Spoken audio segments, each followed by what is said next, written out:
Hi, Dr. Tania Farran, talking about Chapter 2 of Raising the Well-Adjusted Child, a Parent's Manual. We're going to get into another little section on here about asking for help. Chapter 2 is about a united front, assembling your parenting team, and we're going to talk about the topic asking for help. Asking for help when you need it is essential to your well-being as a parent. This is something that took me a long time to learn. So I hope it will come sooner for you. I mean, do you all feel like you're supposed to be super mom or super dad and have all the answers and know how to do everything and be able to manage and juggle everything? Well, that's nearly impossible. So let's learn how to ask for help. As for me, working full-time, going to school, raising a family, and running a functioning household was overwhelming at times. I would have to lean on my husband. I would have to let some things go undone. I promise those dirty dishes will still be there in the morning. So just get to it when you can.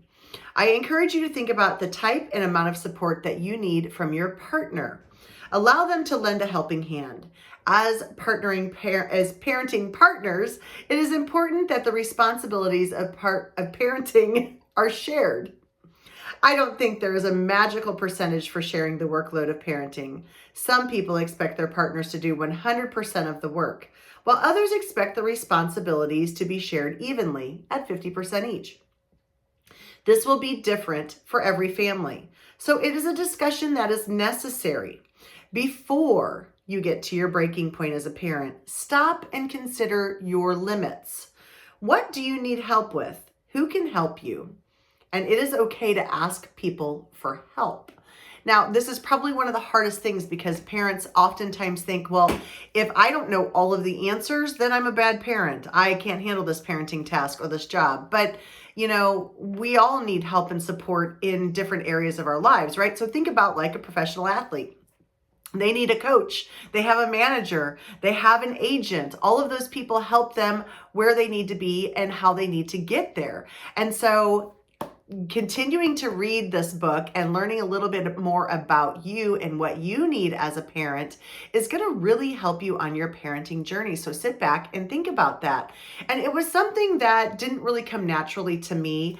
And I remember a moment, I am fortunate. My parents lived nearby, and I tell a story in here about a time when my mom offered for me, I had meetings early in the morning, a couple days a month, as well as my husband left for work at 6:30 in the morning. We were both out the door pretty early, and it was hard to have two kids in tow and ready out the door super early.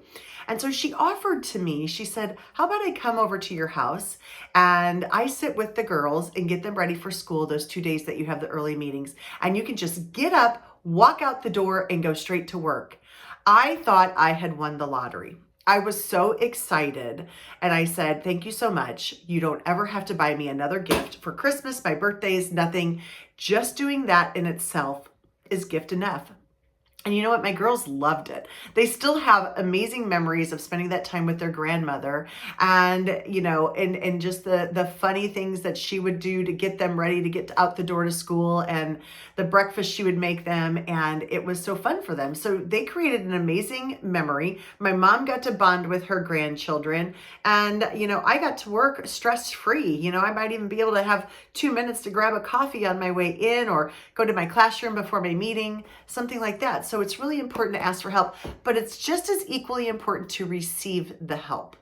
And that's something that I didn't really have in the book here, but receiving the help is really important. You have to be open to receiving it, and it's okay to receive it and accept it and be grateful for it and thank the people who are doing that for you.